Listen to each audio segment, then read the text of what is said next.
असतात, कष्टी असतात. दुःखाच्या डोंगरानं बाबासाहेब आंबेडकरांचं सर्व मन हे भरून असतं. आणि ज्याप्रमाणे बाबासाहेब आंबेडकरांच्या डोक्यावर या समाजाचा एक भला मोठा बोज असतो आणि या बोज असताना माता रमाईचं प्रेम जे होतं ते प्रेम पुन्हा बाबासाहेब आंबेडकरांना दिसत नाही. त्याबद्दल बाबासाहेब आंबेडकरांचं म्हणणे अतिशय कटू असतं. बुद्धं शरणं गच्छामि, धम्मं शरणं गच्छामि, संघं शरणं गच्छामि. बाबासाहेब आंबेडकर त्या बुद्धाची कास धरतात, बुद्ध धम्माच्या मार्गाला लागतात. ज्ञानेश्वरांनी स्वतःला त्या खोलीत कोंडून घेतले आणि मुक्ताबाई दार ठोठावून लागली. ताटी उघडा ज्ञानेश्वरा, ताटी उघडा ज्ञानेश्वरा. म्हणजे संत ज्ञानेश्वर महाराज जेव्हा देव बनतात, देवाचं रूप धारण करतात, तेव्हा स्वतःच्या देहाला एका खोपडीमध्ये जणू काही आपलं मन हे कसं असते, एका खोपडीमध्ये कोंडलेलं आहे. आणि खोपडीमध्ये कोंडलेलं असून ती मुक्ताबाई जरी त्या दाराजवळ जाते की ज्ञानेश्वरा, मला तुमची गोडी लागलेली आहे, मला तुमच्या अभंगाची गोडी लागलेली आहे, मला तुमचं रूप बघायचं आहे, तरी तुमची त्या दाराचा दरवाजा तुम्ही उघडा आणि आम्हाला भक्तजनाला आत येण्याचा प्रयत्न करा. पण दार उघडत नव्हते. मुक्ताबाई काकुलजीला आली होती. कोण होते ते ज्ञानेश्वर? बाबासाहेब आंबेडकर. बाबासाहेबांनी स्वतःला आपल्या खोलीत कोंडून घेतले आणि त्याचा जीवाभावाचा समाज मुक्ताबाईच्या तरुणींनी दार ठोठावू लागला. म्हणजे बाबासाहेब आंबेडकराला त्या ज्ञानेश्वराची एक उपमा दिली, त्या देवाची उपमा दिली. आणि जी माता मुक्ताबाई होती म्हणजे संत ज्ञानेश्वराची बहीण, आणि ती संत ज्ञानेश्वराची बहीण म्हणजे हा 85 कोटी दलित समाज.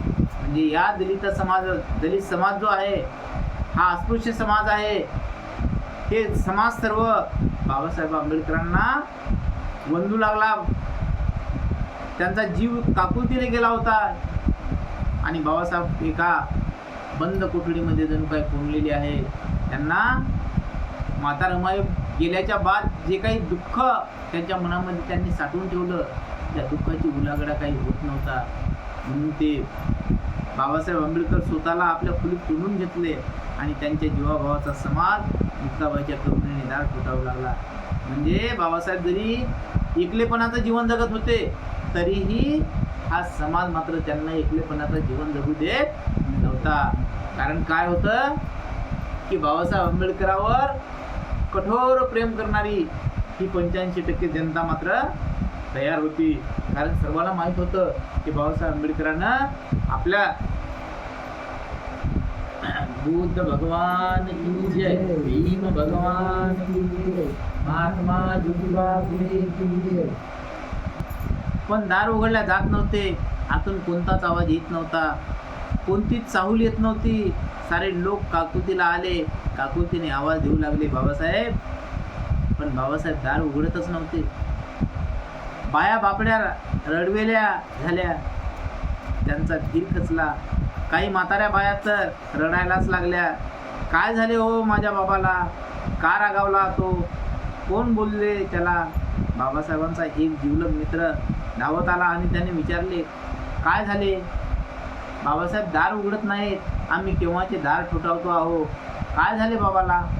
म्हणजे बाबासाहेब आंबेडकर घरामध्ये कोंडून आहेत, दार बंद दारामध्ये बसलेले आहेत आणि आम्ही इतकं व्याकुलतेनं आम्ही रडा लागलो या ठिकाणी, तरीही बाबासाहेब काही उठायला तयार नाहीत, आम्हाला बोलायला तयार नाही. आम्ही आवाज द्यायला लागलो, म्हाताऱ्या अक्षरच्या बाया रडा लागल्या, तरीही बाबासाहेब मात्र काही उठायला तयार नाहीत.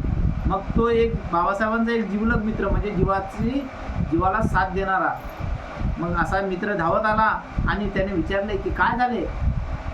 तर ते सांगू लागले संभाषण एकमेकाला की बाबासाहेब काही दार उघडत नाहीत, केव्हाचे आम्ही दार ठोठावा लागलो, म्हणजे दार वाजवा लागलो, आवाज द्यायला लागलो, काकुलतीला जेव गेले आमचे.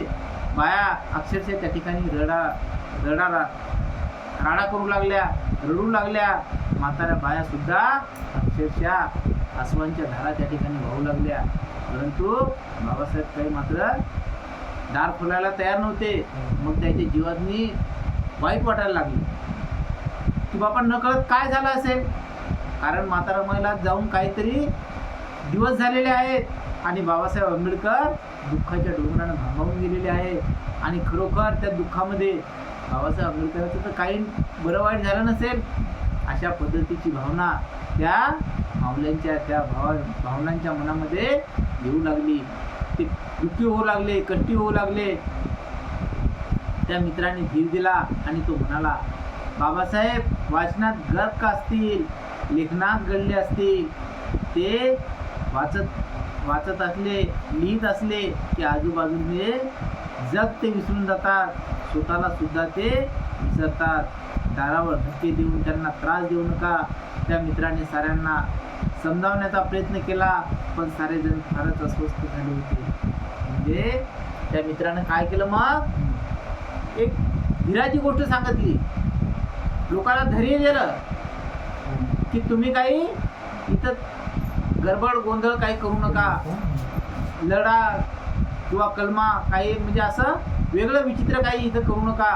कारण बाबासाहेब आंबेडकर वाचत असतील किंवा काही लिहित असतील आणि बाबासाहेब आंबेडकर वाचत असताना किंवा लिहित असताना कुठल्याच पद्धतीने ते स्वतःला सुद्धा हरवून जात आहेत. कधीच ते कोणाला बोलत नाही. म्हणून तुम्ही काही बाबासाहेब आंबेडकराला असं विस्कळीतपणा निर्माण करून देऊ नका.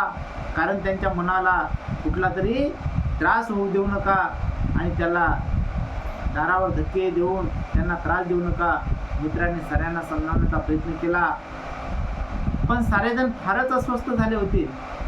तो मित्र जरी समजावून सांगत होता की बाबा तुम्ही त्रास देऊ नका बाबासाहेबांना, कारण बाबासाहेब आंबेडकर अभ्यासामध्ये गर्क असतील, ते अभ्यास करत असतील, त्यांचं लिखाण चालू असेल, म्हणून तुम्ही त्यांना काही धक्के देऊन किंवा दार ठोठावून, कड्या वाजवून किंवा कल्ला गोंगाट करून तुम्ही काही त्यांना त्रास देण्याचा प्रयत्न करू नका.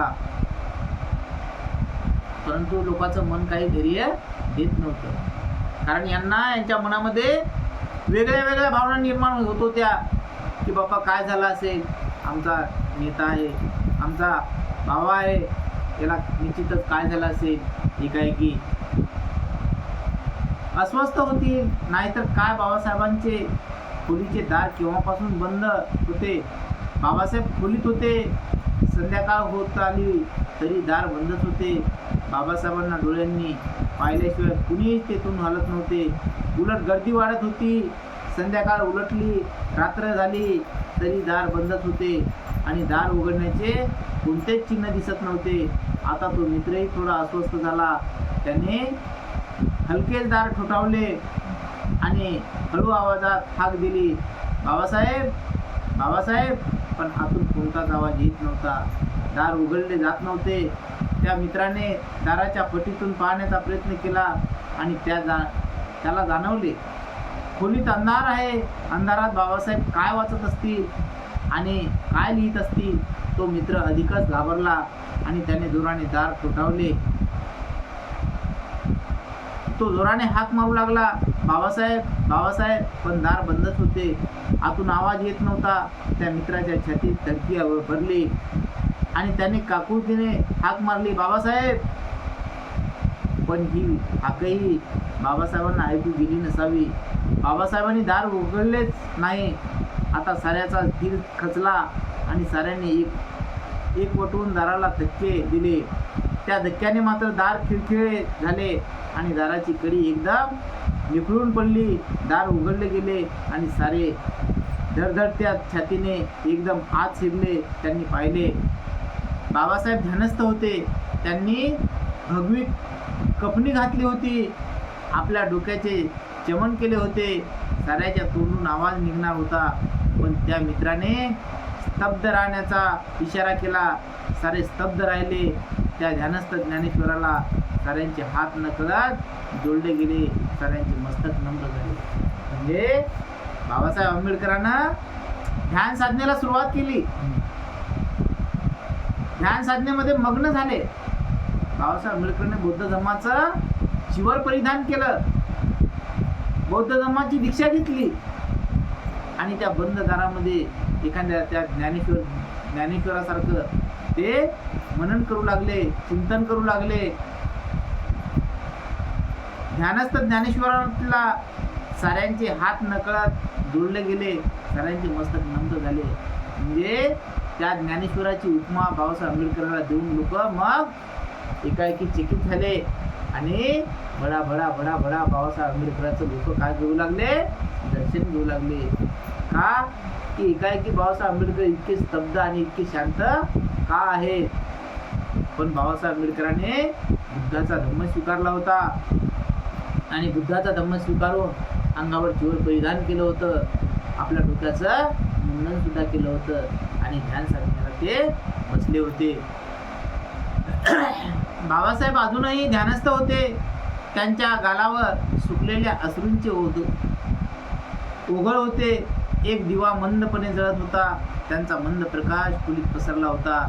एका बाजूला एक जाडजूड ग्रंथ मिटून ठेवला होता. त्या ग्रंथाचे नाव तेवढ्याही प्रकाशात स्पष्ट दिसत होते. त्या ग्रंथाचे नाव होते शंकराचार्य. म्हणजे बाबासाहेब आंबेडकरांनी एकाच ग्रंथाचा अभ्यास कधीच केला नाही. आता आपले लोक काय म्हणतात की आपण महाभारत अजिबात वाचू नये, आपण कोणती रामायण वाचू नये.